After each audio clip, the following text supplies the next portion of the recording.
हमने last class में androecium तक कर लिया था, है ना। एंड्रोशियम स्टार्ट कर लिया था हमने, ये वाला पढ़ रहे थे हम एंड्रोशियम। एंड्रोशियम में हमने बात की थी, एंड्रोशियम क्या है, ग्रुप ऑफ स्टेमन है, इसको माइक्रोस्पोरोफिल भी बोलते हैं एंड्रोशियम को, है ना। और फिर हमने इसका स्ट्रक्चर देखा था, ऊपर की ओर एंथर, नीचे फिलामेंट, थैलेमस पे लगा हुआ, फिलामेंट का डिस्टल एंड पे एंथर अटैच है और प्रॉक्सिमल एंड से ये फिलामेंट खुद अटैच है, ठीक है। अब अगर हम इस एंथर का स्ट्रक्चर देखो तो आपके एनसीईआरटी का डायग्राम ही है, एनसीईआरटी का डायग्राम ध्यान दें आप, ये एनसीईआरटी का डायग्राम है, इसमें ये एंथर लगा हुआ ऊपर की ओर, ये नीचे फिलामेंट है ना। फिलामेंट का जैसे मैंने आपको यहाँ पे लिखा है distal end and proximal and, तो ये रहा आपका डिस्टल एंड, डी ई लिख रहा हूँ, डी फॉर डिस्टल एंड, और यहाँ पे ये रहा प्रॉक्सिमल एंड, प्रॉक्सिमल एंड, ठीक है। अगर मैं इस एंथर का टीएस कट करूं तो मुझे कुछ इस टाइप का आपको दिखाई देगा, ये जो अगर मैं इसका टीएस कट करूं तो मुझे कुछ इस टाइप का ये दिखाई देगा, ये टीएस है एंथर का, ठीक है ना। इस एंथर का टीएस कट किया तो ये कुछ इस प्रकार का हमें दिखेगा, ठीक है।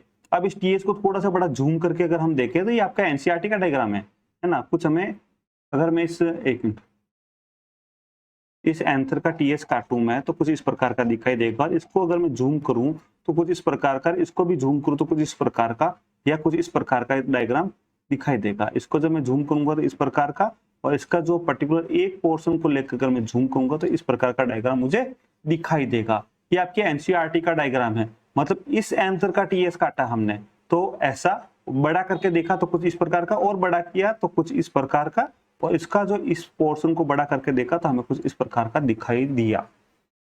ये सारा इस प्रकार अगर हम सेक्शन कटिंग करके देखें तो दिखाई देंगे। तो कुछ चीज को समझना आप, जो ये हम एक मिनट पहले लगता है, जो हम इसका टीएस कट कर रहे हैं, टीएस कट कर रहे हैं तो हम, आप चाहे तो डायग्राम आप भी बना सकते हो, ऐसा कुछ नहीं है, ये के डायग्राम ऐसा भी बना दो। तो इस टीएस में सबसे बाहर की ओर जो होगी वो होगी एपिडर्मिस, उसके एपिडर्मिस के जस्ट अंदर की होगी एंडोथीशियम, फिर इसके बाद नंबर 3 पे मिडिल लेयर होगी, नंबर 4 पर टेपिटम होगी, नंबर 4 पे क्या होगी, टेपिटम होगी, और सबसे अंदर की ओर यानी कि अंदर होगी, सबसे इनर साइड में माइक्रोस्पोर मदर सेल, है ना। तो 4 लेयर बनेगी, इसमें कितनी बनेगी, number 1 epidermis, epidermis only single layer है, एक ही लेयर है, एंडोथीशियम भी एक ही लेयर देखने को मिलेगी, ठीक है। और जो मिडिल लेयर है ये 2 से 3 तक आपको देखने को मिलेगी, ठीक है। और जो टेपिटम है ये बहुत सारी लेयर हो सकती है इसमें, ठीक है। और जो माइक्रोस्पोर मदर सेल है ये ही माइक्रोस्पोर बनाएंगे, कैसे बनाएंगे, माइक्रोस्पोर बनाएंगे। लेकिन अभी तक ये सारी की सारी 2n है, कैसी है, 2n है। अब इस माइक्रोस्पोर मदर सेल के अंदर मियोसिस होगा, क्या होगा, मियोसिस होगा, और उसके बाद माइक्रोस्पोर बनेंगे।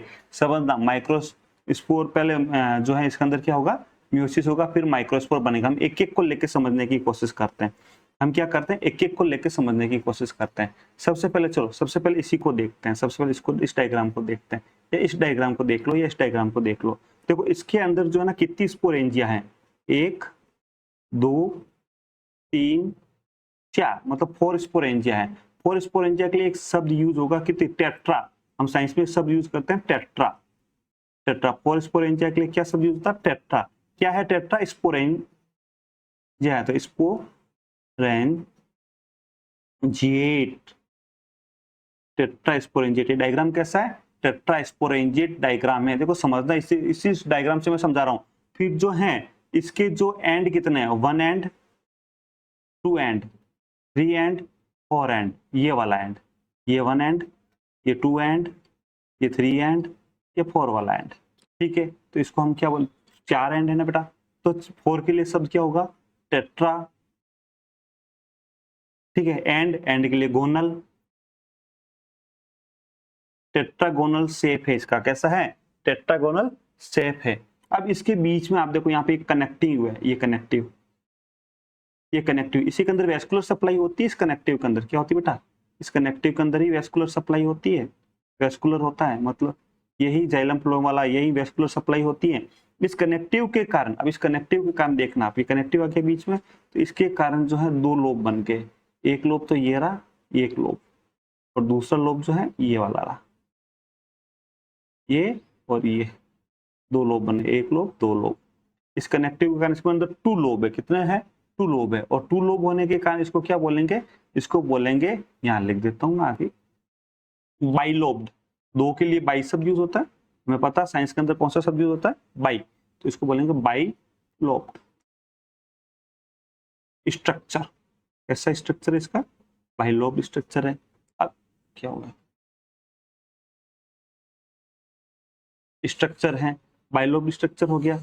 अब इसमें समझना, एक लोब, ये वाला एक लोब, ये एक लोब, ये वाला, इस एक लोब के पास कितनी थीका है? 1 and 2, दो थीका है। 1 थीका एंड 2 थीका, 2 थीका है, 2 थीका, 2 थीका है। तो इसके लिए इसको हम यू शब्द बोलेंगे डाई, 2 के लिए डाई थीकस, डाई थीकस। क्या शब्द बोलेंगे? डाई थीकस, क्योंकि 1 लोब के अंदर कितने थीका है? 2 थीका है। बात समझ में आ रही है कि आपको? अब इसके अंदर जो है ना, एक एक्सेप्शन भी आप चाहो तो लिख सकते हैं। एक एक्सेप्शन आप चाहो तो नोट लगाओ, यहाँ पर नोट लगाओ और फिर लिखो जो मालवेसी फैमिली होती है, मालवेसी फैमिली, इसके अंदर यूनिलोब्ड होता है। कैसा होता है? यूनिलोब्ड होगा। मालवेसी फैमिली बोले जैसे चाइना रोज है, कॉटन कपास है, भिंडी है, ये सारी मालवेसी फैमिली के अंदर होता है, फैमिली के अंदर। इसके अंदर यूनिलोब्ड होता है, बाइलोब्ड नहीं होता, यूनिलोब्ड होता है। ठीक है, इसके अंदर यूनिलोब्ड होता है। बात समझ में आ रही? ये नॉर्मली जो है, ये हमने बात की, किसकी बात की थी? इस स्ट्रक्चर की बात की थी।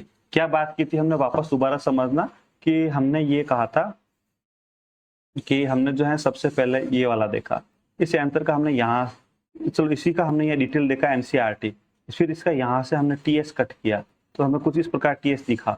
इस टीएस को जब हमने बड़ा करके देखा तो कुछ हमें इस प्रकार, पहले तो हमें कुछ इस प्रकार का दिखाई दिया, फिर हमने इसकी डिटेल देखी तो हमें इस प्रकार का दिखाई दिया, फिर हमने यहाँ से इसको लिया और इसकी डिटेल देखी तो हमें कुछ इस प्रकार का दिखाई दिया। तो हमें ये जो पोर्शन दिखाई दिया, इस पोर्शन के अंदर हमें क्या क्या दिखाई दिया कि इसके अंदर कितनी टेट्रास्पोरेंजिया होती है, कुछ इस प्रकार का स्ट्रक्चर। आप बनाना चाहो तो इस प्रकार का बना सकते हो।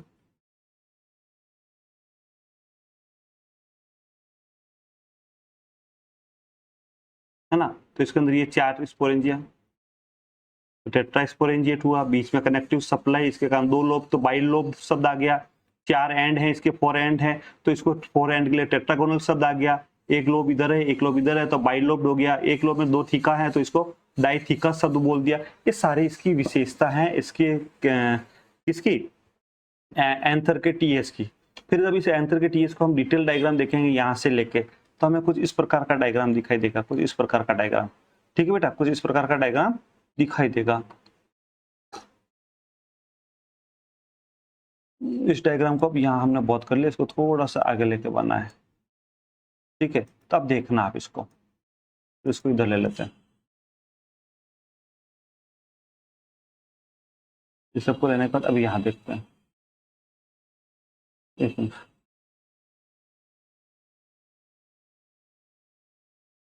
तो यहीं रहने देते हैं, आपको नोट्स में काम आएगा। इसका पहले कॉपी वो ले लेते हैं, ये आपको नोट्स में काम आएगा ना बेटा। देखना, समझना इस चीज को कि इसकी बाहर से अंदर की ओर लेयर देखें हम, बाहर से अंदर की ओर लेयर देखें। आप देखो, आपको क्या दिख रही है? बाहर से अंदर की ओर अगर हम लेयर देख रहे हैं तो आपको क्या दिख रही है? आप देखना, नंबर 1 एपिडर्मिस, नंबर 1 पर epidermis. The outer most layer है, क्या है? द आउटर मोस्ट लेयर है, और काम क्या है? प्रोटेक्शन का काम है इसका। क्या काम है? प्रोटेक्शन का काम है। ठीक है, प्रोटेक्शन का काम है। फिर उसके बाद क्या है? नंबर 2 पर क्या है? एंडोथीशियम।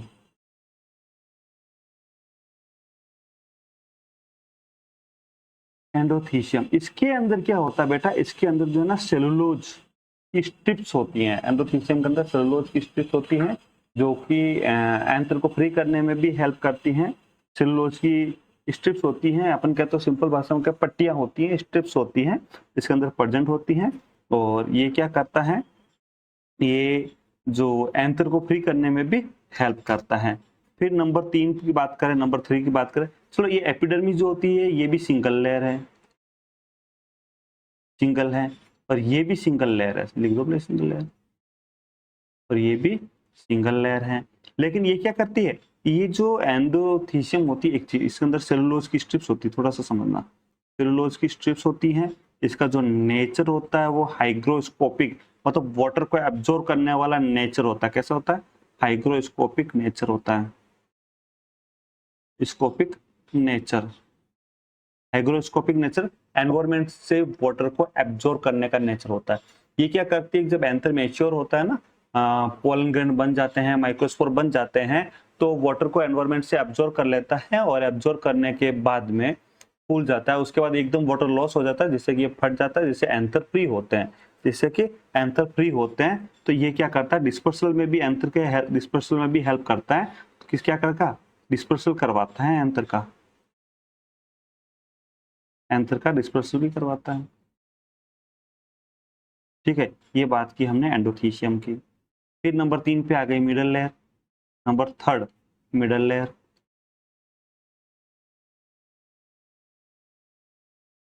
यहाँ देखो ये रही नंबर 3, नंबर 2, नंबर 1, ये आ गई मिडल लेयर। मिडल लेयर जो होती है 2 से 3, कितनी लेयर हो सकती है? 2 से 3 लेयर होती है, लेयर 2 से 3 लेयर होती है। ठीक है, ये कम ही रहती है, इसकी लाइफ कम ही है। इसको शॉर्ट लेयर्ड भी बोल सकते हैं, या इसके लिए एक दूसरा शब्द है एपीमेरल।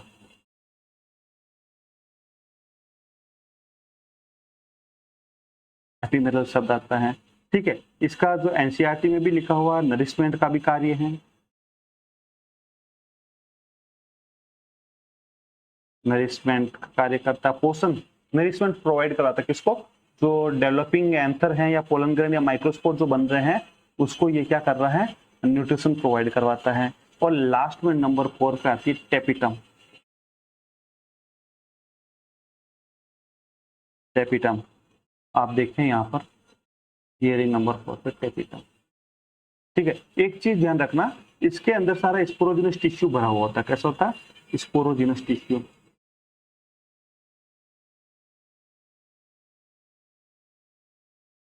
टिश्यूज भरे हुए होते हैं और जो कि स्पोर बनवाएंगे आगे जाके। बात करेंगे इसकी भी दोबारा, लेकिन अभी आप सिर्फ इतना सही समझ लो, इसके अंदर स्पोरोजिनस टिश्यू भरे होते हैं। अब बात करते हैं टेपिटम की। टेपिटम जो होती है, देखो आउटर मोस्ट लेयर कौन सी थी? एपिडर्मिस। और टेपिटम क्या है? चलो ऐसे लिखते हैं, टेपिटम क्या है? Inner most, inner most layer, inner most layer है। नॉर्मली जो है ये देखो, ये पॉलीप्लोइडी भी हो सकती है, डिप्लोइड भी हो सकती है ना, मल्टीन्यूक्लिएटेड भी हो सकती है। ये मल्टीन्यूक्लिएटेड हो सकती है, बाइन्यूक्लिएटेड हो सकती हैं, पॉलीप्लोइडी भी हो सकती हैं। ये पॉलीप्लोइडी, ये क्या होता है? मल्टीन्यूक्लिएट। भाई इसमें क्या फ्री डिवीजन हो रहा है? डिवीजन होता था एक सेल के अंदर एक से ज्यादा भी न्यूक्लियस हो सकता है, 2 हो सकते हैं, 2 से ज्यादा हो सकते हैं। 2 है तो बाइन्यूक्लिएटेड, 2 से ज्यादा न्यूक्लियस है तो मल्टीन्यूक्लिएटेड। जो उसका एन है 2n 3n 4n भी हो सकता है, इसमें फ्यूजन होगा तो पॉलीप्लोइडी भी ये हो सकती है। ठीक है ना, कौन? टेपिटम ओनली, है ना। इस टेपिटम का मेन फंक्शन क्या है? To provide nourishment, to provide nourishment.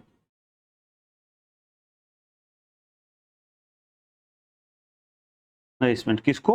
Developing microspore को। जो डेवलप हो रहे हैं माइक्रोस्पोर, उसको नरिशमेंट प्रोवाइड करवाना। इसका मेन फंक्शन क्या है?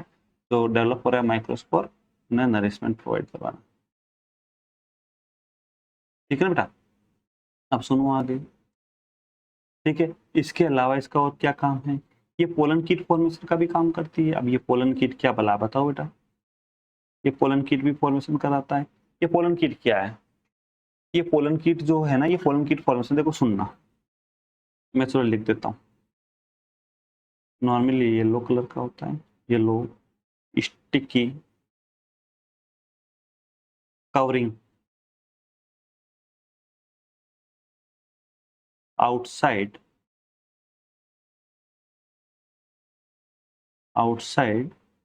Exine. Exine the outer most layer जो होती है ना बेटा एंथर की, उसे या पोलन ग्रेन की जो आउटर मोस्ट लेयर होती है, एंथर नहीं पोलन ग्रेन की, जो आउटर पोलन ग्रेन या माइक्रोस्पोर की जो आउटर मोस्ट लेयर होती है उसे एक्जेन कहते हैं। एक्जेन के बाहर एक येलो या स्टिकी चिपचिपी एक कवरिंग होती है, एक्जेन के बाहर एक चिपचिपी कवरिंग होती है, स्टिकी कवरिंग होती है, उसे बोलते हैं पोलन कीट। क्या बोलते हैं? पोलन कीट। ये क्या करती है, जब पोलन ग्रेन जो ऐसे प्लांट जिसमें पोलिनेशन यानी कि जो पोलन ग्रेन इंसेक्ट द्वारा ले जाया जाता हो, ऐसे प्लांट जिसमें इंसेक्ट द्वारा पोलन ग्रेन ले जाते हैं ना, तो उसके चारों एक स्टिकी चिपचिपा पदार्थ चिपका हुआ होता है ताकि वो इजीली इंसेक्ट से चिपक जाए, उसे बोलते हैं पोलन कीट। इस पोलन कीट का जो फॉर्मेशन है वो कौन कर रहा है? टेपिटम कर रहा है। कौन कर रहा है बेटा? टेपिटम कर रहा है। इसके अलावा ये टेपिटम और क्या करता है? इसके अलावा ये टेपिटम जो है यूबिस ग्रेन्यूल फॉर्मेशन करता है।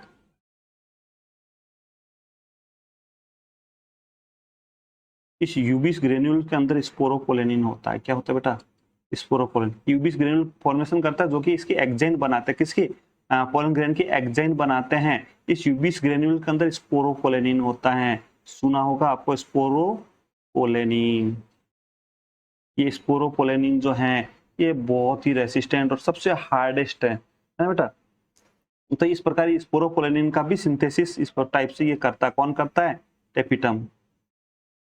स्पोरोपोलेनिन का सिंथेसिस भी हो रहा है टेपिटम से, और जो स्पोरोपोलेनिन है ये सबसे रेसिस्टेंट भी है एंड हार्डेस्ट भी है।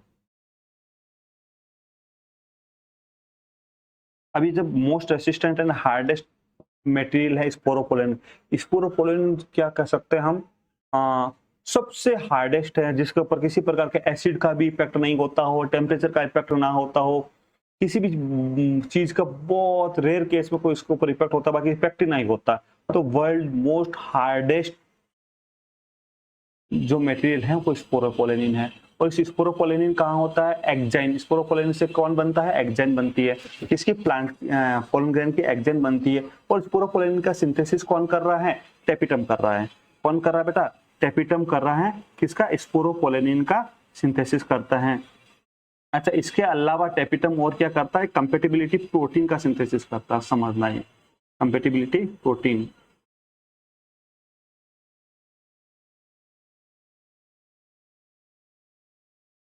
क्या होता है ये बताऊंगा, आपको पता हो तो कमेंट करो।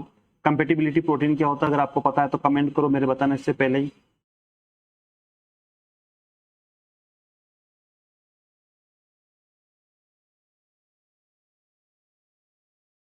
सिंथेसिस करता है। कौन करा? ये टेपिटम का भी सिंथेसिस टेपिटम द्वारा होता है। ये क्या करता है समझे? कंपेटिबिलिटी प्रोटीन जो ये क्या करता है? ये हेल्प करता है पोलन पिस्टल इंट्रैक्शन के अंदर। आप लिख दो help in pollen pistol interaction. क्या होता है पोलन पिस्टल इंट्रैक्शन? देखो समझना, पोलन पिस्टल इंट्रैक्शन क्या होता है समझना। क्रॉस पोलिनेशन होता है, मतलब जब एक पोलन ग्रेन जो है बाई एयर, बाई इंसेक्ट या किसी भी माध्यम से, किसी भी मीडियम से एंथर से किसी स्टिग्मा पर ट्रांसफर होता है, ठीक है ना?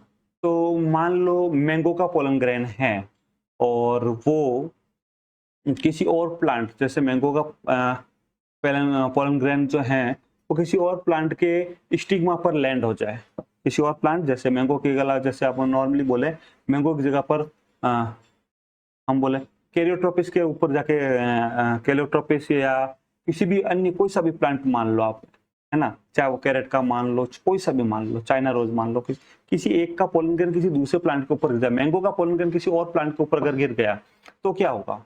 क्या वो वहां जर्मिनेट हो जाएगा? फर्टिलाइजेशन हो जाएगा? भाई ऐसा तो कोई सिस्टम नहीं है ना कि वो पर्टिकुलर मैंगो का पोलन ग्रेन हवा से उड़कर बाई एयर या बाई इंसेक्ट मैंगो के स्टिग्मा पर ही लैंड होगा, है ना? ऐसा तो नहीं है कि जिस इंसेक्ट ने मैंगो का पोलन ग्रेन जिससे अटैच हुआ वो दूसरे मैंगो के प्लांट पे ही जाएगा, ऐसा तो कोई रूल्स नहीं है। तो कई बार क्या होता है कि पोलन ग्रेन जो है मैंगो का पोलन ग्रेन किसी और प्लांट के स्टिग्मा पर लैंड हो जाता है, तो वो स्टिग्मा जो है ना सबसे पहले उस पोलन ग्रेन के कंपेटिबिलिटी पोलन पिस्टल इंट्रैक्शन, जब वो पोलन ग्रेन उस स्टिग्मा पे गिरता है तो पोलन पिस्टल इंट्रैक्शन होता है ना? तो पोलन पिस्टल इंट्रैक्शन के अंदर क्या होगा कि पोलन ग्रेन में कुछ प्रोटीन होंगे जो उसके आउटर मोस्ट लेयर में होंगे, वो प्रोटीन स्टिग्मा उसको आइडेंटिफाई करेगा कि क्या ये सेम स्पीशीज का पोलन ग्रेन है या नहीं है। अगर बाई मिस्टेक से किसी और स्पीशीज का पोलन ग्रेन आ गया, मैंगो का पोलन ग्रेन नीम के ऊपर पहुंच गया है ना, या मैंगो का पोलन ग्रेन कैरेट के ऊपर पहुंच गया, ठीक है ना, कैरेट के स्टिग्मा पर पहुंच गया, तब क्या होगा, तब ये होगा कि वो कंपेटिबिलिटी टेस्ट होगा, और अगर वो कंपेटिबिलिटी टेस्ट में फेल हो गया तो पोलन ग्रेन वहां जर्मिनेट कर ही नहीं पाएगा, है ना। तो पोलन और पिस्टिल उसके बीच में जो इंटरेक्शन होता है, ये चेक करने के लिए कि सेम स्पीशीज का पोलन ग्रेन है या नहीं है, उसे बोलते हैं पोलन पिस्टिल इंटरेक्शन। और पोलन पिस्टिल इंटरेक्शन के अंदर कंपेटिबिलिटी प्रोटीन का बहुत रोल होता है। कंपेटिबिलिटी प्रोटीन ही ये डिसाइड करते हैं कि अब पोलन जो ग्रेन है वो जर्मिनेट होगा या नहीं होगा, ये सेम स्पीशीज का पोलन ग्रेन है या नहीं है, ये चेक करता है। तो जो कंपेटिबिलिटी प्रोटीन है ये भी टेपिटम ही सिंथेसिस करती है। कौन सिंथेसिस करती है बेटा? टेपिटम सिंथेसिस करती है। अब सुनो, देखो ये टेपिटम जो होती है ये 2 टाइप की होती है। टेपिटम कितने टाइप की होती है बेटा? 2 टाइप की होती है। टेपिटम कितने टाइप की होती है? 2 टाइप की होती है। देखो यहाँ पे लिखता हूँ, टेपिटम 2 टाइप की होगी, 2 प्रकार की है टेपिटम, 2 टाइप की होगी। एक होगी एमीबोइड,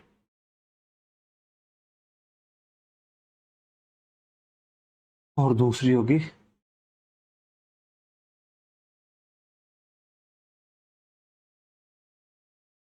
सेक्रेटरी, और का दूसरा नाम भी है नॉर्मली सेक्रेटरी या ग्लैंडुलर, जो है डाइकोट के अंदर देखने को मिलती है, डाइकोट प्लांट में देखने को मिलेगी आपको।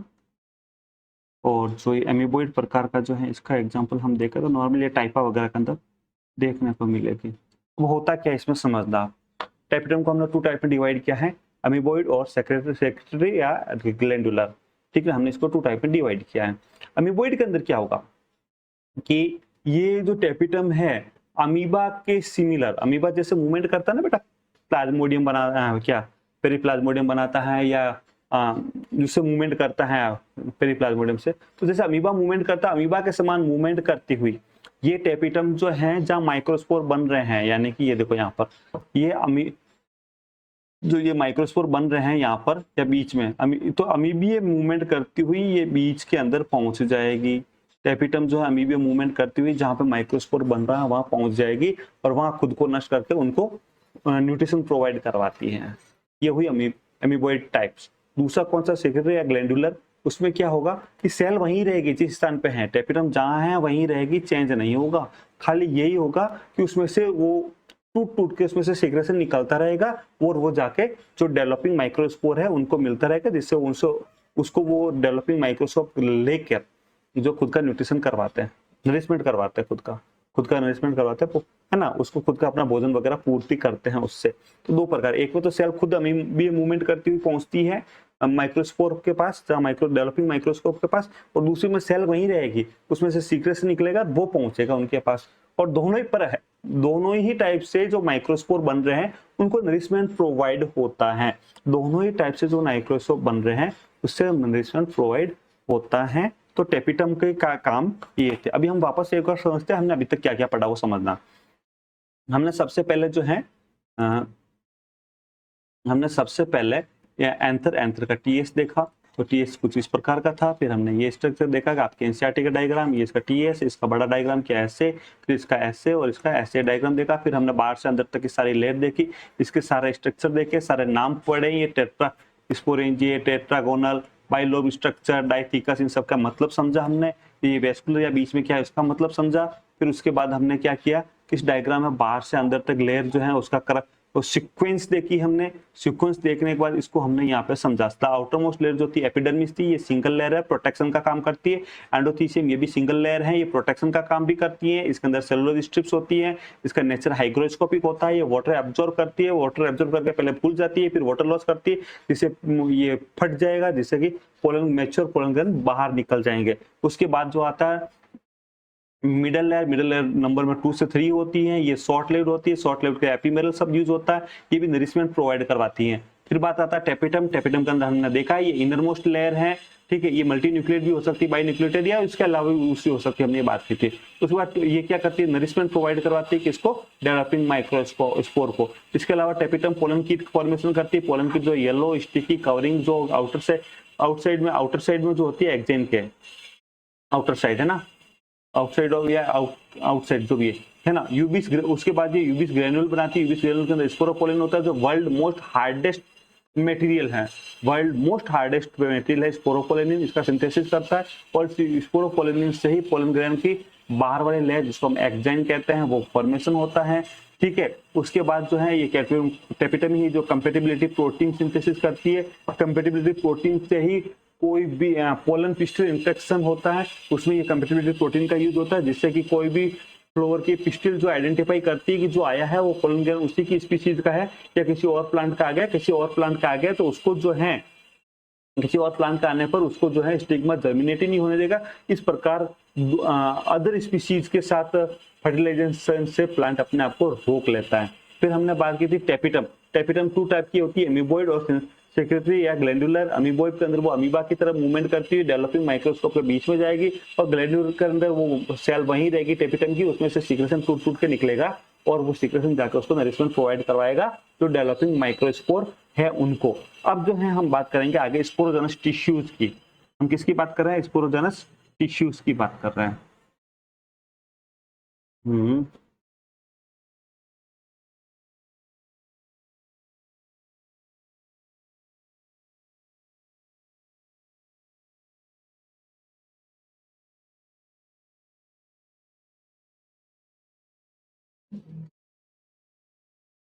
स्पोरोजेनस टिश्यू, ठीक है, देखो समझना ये क्या है। इस स्पोरोजेनस टिश्यू क्या है? ये सारे देखो मैंने बताया सारे स्पोरोजेनस टिश्यू भरे पड़े हैं इसके अंदर, पूरे स्पोरोजेनस टिश्यू भरे पड़े हैं। इस स्पोरोजेनस टिश्यू से क्या होता है समझना। स्पोरोजेनस जो टिश्यू है इससे माइक्रोस्पोर मदर सेल बनती है। क्या बनती है? माइक्रोस्पोर। माइक्रो मतलब स्मॉल, स्पोर मतलब स्पोर, माइक्रोस्पोर मदर सेल। ध्यान रखना माइक्रोस्पोर और जो है मेल स्पोर के लिए वर्ड यूज किया जाता है माइक्रोस्पोर मदर सेल। देखो ये 2n होती है, कैसी होती है? 2n होगी। इसके अंदर अभी बात करेंगे, इसमें मियोसिस होगा, हम समझेंगे इसको डिटेल में। इससे मियोसिस होगा, पहले शॉर्ट में समझ रहे हैं हम। मियोसिस होगा और मियोसिस से माइक्रोस्पोर बनेगा। क्या बनेगा? माइक्रोस्पोर बनेगा। ये डिटेल में समझने वाले अभी 2 मिनट के अंदर। माइक्रोस्पोर बनेगा, अब ये माइक्रोस्पोर एन बनेगा। ध्यान रखना ये जो माइक्रोस्पोर है इस माइक्रोस्पोर को ही हम पोलन ग्रेन भी कहते हैं। क्या कहते हैं? Pollen grain. ठीक है, पोलन ग्रेन या इसको मेल गैमेटोफाइट कहते हैं। देखो पोलन ग्रेन को मेल गैमिट्स नहीं कहते, ध्यान रखना। अगर कोई आपको कहता है पोलन ग्रेन मेल गैमिट्स है, गलत है। पोलन ग्रेन मेल गैमिट नहीं है, मेल गैमेटोफाइट से है। मेल गैमेटोफाइट है पोलन ग्रेन। ठीक है, पोलन ग्रेन मेल गैमेटोफाइट है। इस पोलन ग्रेन के अंदर माइटोसिस होगा और उससे जो है फीमेल गैमिट्स बनेगा। Sorry, male gamete. माइटोसिस होगा और माइटोसिस से मेल गैमिट बनेगा। किससे बनेगा? माइटोसिस। अभी डिटेल में बात करने वाले हैं हम इसी के बारे में, मेल गैमिट बनेगा। अभी इसी के बारे में हम डिटेल में बात करने वाले हैं, इसी के बारे में अभी डिटेल में बात करने वाले हैं। मैं समझा रहा हूँ, एक बार आप समझना वापस से। ये डिटेल में यही समझने वाला। स्पोरोजेनस टिश्यू है, स्पोरोजेनस टिश्यू, इससे माइक्रोस्पोर मदर सेल बना। माइक्रोस्पोर मदर सेल में मियोसिस हुआ, मियोसिस से माइक्रोस्पोर, माइक्रोस्पोर पोलन ग्रेन के अंदर चेंज हुआ। तो पोलन ग्रेन है वो मेल गैमेटोफाइट है। क्या है? Male gametophyte. फिर इस पोलन ग्रेन के अंदर माइटोसिस, अनइक्वल माइटोसिस, माइटोसिस कैसा? अनइक्वल, जिससे बाद में मेल गैमेट्स फॉर्मेशन होगा। अब चलो इसको करके भी देख लेते हैं, इसी को क्या होगा, कैसे होगा देख लेते हैं, करके भी देख लेते हैं कैसे होगा। समझना, देखो ये एक माइक्रोस्पोर है, माइक्रोस्पोर या पोलन।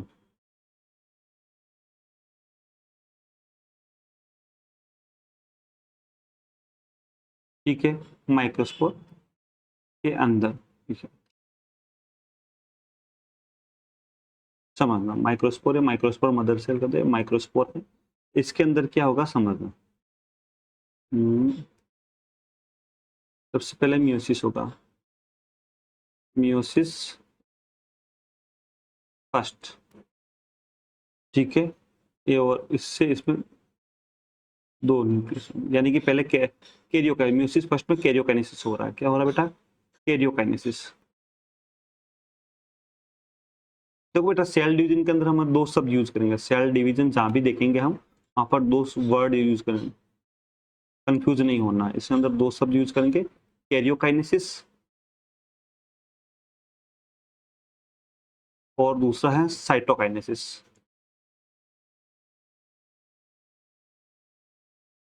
कैरियोकाइनेसिस मतलब डिवीजन इन न्यूक्लियस। जब न्यूक्लियस के अंदर डिवीजन होगा तो उसे बोलेंगे कैरियोकाइनेसिस। कैरियन मतलब न्यूक्लियस शब्द, कैरियन यानी न्यूक्लियस, तो कैरियोकाइनेसिस मतलब न्यूक्लियस, न्यूक्लियर डिवीजन।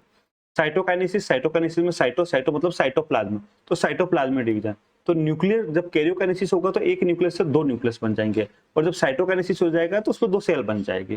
तो म्यूसिस फर्स्ट में पहले देखो, पहले कैरियोकाइनेसिस हुआ, फिर साइटोकाइनेसिस हुआ, फिर क्या हुआ, साइटोकाइनेसिस। ठीक है, तो साइटोकाइनेसिस हुआ तो 2 सेल बन गई। ठीक है, तो देखो ये रिडक्शन डिवीजन है, reduction division, meiosis first reduction division है, तो ये थी 2n। ठीक है, तो यहां पर ये होगी n, कैसी होगी बेटा, ये होगी n, या ये भी n है, ये भी n है, आप ऐसे कर दो, दोनों ही n n है। ठीक है, अब इसमें होगा meiosis 2, microspore mother cell MMC। ठीक है, और MMC माइक्रोस्पोर मदर सेल, फिर इसमें क्या होगा, म्यूसिस 2 होगा। म्यूसिस 2 हमें पता है कि reduction division, meiosis first reduction division होता है, इसमें number of chromosome, reduction division मतलब नंबर ऑफ क्रोमोसोम जिसमें हाफ होने चाहिए, तो म्यूसिस फर्स्ट में हाफ होंगे, सेकंड में नहीं होगा, है ना। तो अब म्यूसिस सेकंड होगा, क्या होगा, म्यूसिस सेकंड। सेकंड में क्या होगा, 4, 2 से 4, 1 2 3 4। ठीक है, तो 4, अब ये 4 माइक्रोस्पोर तो बन गए, 4 माइक्रोस्पोर मदर सेल से 4 माइक्रोस्पोर तो बन गए। यहाँ पे आप माइक्रोस्पोर मदर, मैंने लिखा ना, यहाँ पे आप माइक्रोस्पोर मदर सेल लिखोगे, नहीं तो कंफ्यूज हो जाएगा आप। Mother cell, microspore mother cell. ठीक है बेटा, माइक्रोस्पोर मदर सेल लिखोगे, या पोलन मदर सेल भी लिख सकते हैं आप इसको, पोलन मदर सेल भी लिख सकते हैं, पोलन या माइक्रोस्पोर मदर सेल लिखोगे, नहीं तो कंफ्यूज हो जाएगा। माइक्रोस्पोर मदर सेल, ये माइक्रोस्पोर लिख के मैंने आगे मदर सेल लिखा नहीं है, लिख दिया माइक्रोस्पोर मदर सेल, इसलिए आप कंफ्यूज हो जाओगे। इसको शॉर्ट फॉर्म में ये भी बोलते हैं M, यानी माइक्रोस्पोर मदर सेल, है ना। तो अब देखो 1 से 2, 2 से 4 माइक्रोस्पोर बन गए, कितने बन गए, 4 बन गए, लेकिन 4 चिपके हुए आपस में, क्यों चिपके हुए, इसके अंदर एक मेटेरियल कार्बोहाइड्रेट होता है, केलोज, कार्बोहाइड्रेट होता है केलोज, केलोज। तो टेपिटम देखो, सुनना आप, टेपिटम में ये भी लिख दो, एक ध्यान दो, टेपिटम हमने अभी बात की, टेपिटम के अंदर आप एक चीज और लिख देना, ये टेपिटम जो है कुछ एंजाइम जैसे केलेज, टेपिटम क्या करती है, कुछ एंजाइम भी जो एंजाइम का सीक्रेशन करती है, जैसे केलेज है ना। इसके अलावा भी कुछ हार्मोन भी है, जैसे IA, indole acetic acid hormone भी है, उसका भी सीक्रेशन करती है। कुछ एंजाइम जैसे केलेज है, सेलुलोज है, केलेज है, सेलुलोज है, पेक्टिनेज है, ऐसा भी आप वो भी चाहो तो लिख सकते हो, एज, और आप चाहो तो पेक्टिनेज भी लिख सकते हो, है ना। हमें तो इस यहाँ पर अभी केलेज से मतलब है, इस एंजाइम से मतलब है। ये सारा किससे सीक्रेट होता है, ये सारे टेपिटम से सीक्रेट होते हैं जाना। तो टेपिटम क्या करती है, कुछ एंजाइम का सीक्रेशन भी करती है, क्या करती है, कुछ एंजाइम का सीक्रेशन भी करती है, और टेपिटम कुछ हार्मोन का सीक्रेशन भी करता है, जैसे IA कुछ हार्मोन का सीक्रेशन भी करता है। तो हम कौन एंजाइम में से कौन सा एंजाइम सीक्रेट करती है, टेपिटम, केलेज। और यहाँ पर आप देखो जो ये बना है 4 माइक्रोस्पोर बने हैं, ये आपस में किससे चिपके हुए, केलोज। तो इस केलोज को खत्म कौन करेगा, केलेज। ये केलेज एंजाइम कहाँ से आया, केलेज एंजाइम कहां से आ रहा है बेटा, केलेज एंजाइम में आ रहा है टेपिटम से, केलोज को खत्म करेगा केलेज। केलेज एंजाइम कहां से आया, टेपिटम से, और ये केलेज एंजाइम माइक्रोस्पोर को अलग अलग करेगा। केलेज एंजाइम जो होता है ना, उस माइक्रोस्पोर को सेपरेट करेगा। तो हम लिखते हैं केलेज, केलेज क्या करेगा, सेपरेट करेगा।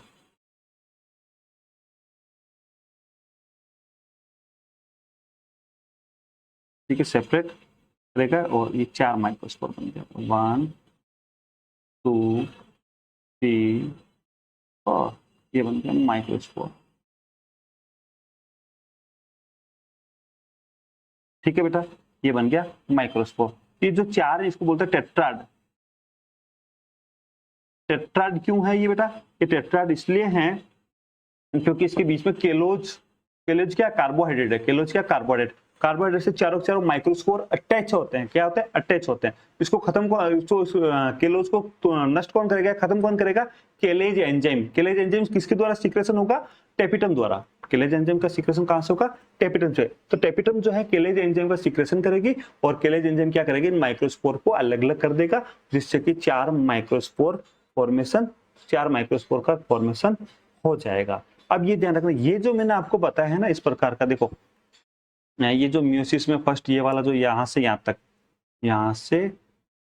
तक जो बता रहे, मतलब सारा सारी जो ये बताया ना मैंने, ये सारा मोनोकोट में होता है। इसमें होता है मोनोकोट के अंदर, ठीक है। डाइकोट के अंदर क्या होगा? डाइकोट के अंदर पहले 2 कैरियोकाइनेसिस हो जाएगा, उसके बाद एक साइटोकाइनेसिस होगा। पहले कैरियोकाइनेसिस से 2 न्यूक्लियस, फिर 4 न्यूक्लियस, पहले 2 फिर 4। तो 2 पहले कैरियोकाइनेसिस फर्स्ट में 2 न्यूक्लियस और कैरियोकाइनेसिस सेकंड में 4 न्यूक्लियस, फिर कैरियोकाइनेसिस हो जाएगा, जैसे 4 सेल बन जाएगा, टेट्राड बन जाएगा उसके। और अगर मोनोकोट है, मोनोकोट के अंदर पहले कैरियोकाइनेसिस फिर साइटोकाइनेसिस फिर कैरियोकाइनेसिस फिर साइटोकाइनेसिस, इस प्रकार होगा उसमें, है ना। ये मोनोकोट में ऐसा होगा। डाइकोट होगा तो पहले 2 कैरियोकाइनेसिस फिर 1 साइटोकाइनेसिस। डाइकोट में कुछ इस प्रकार से डिवीजन होगा, बाकी तरीका वही सेम है ना। जैसे यहाँ पे ये कैरियोकाइनेसिस हुआ, 1 से कैरियोकाइनेसिस, 2 न्यूक्लियस फिर साइटोकाइनेसिस, फिर कैरियोकाइनेसिस फिर साइटोकाइनेसिस, है ना। कैरियोकाइनेसिस साइटोकाइनेसिस, कैरियोकाइनेसिस साइटोकाइनेसिस, ये होगा मोनोकोट में। डाइकोट होता तो डाइकोट के अंदर क्या होता? पहले कैरियोकाइनेसिस फिर कैरियोकाइनेसिस, जिससे 4 न्यूक्लियस बन जाते, कितने? 4। फिर साइटोकाइनेसिस होता था, चारों न्यूक्लियस के चारों ओर साइटोप्लाज्म आ जाता और 4 टेट्राड बन जाता। ये आप ध्यान रखना है, आपको क्या करना है, ये आपको देखना है कि ऐसा बन रहा। अब ऐसा बनने के बाद क्या होगा वो सुनना, ऐसा बनने के बाद क्या होगा। ज्यादा लंबी क्लास हो रही है, अगली क्लास में देख लेते हैं अगली क्लास में, है ना। अगली क्लास में देख लेते हैं इसको।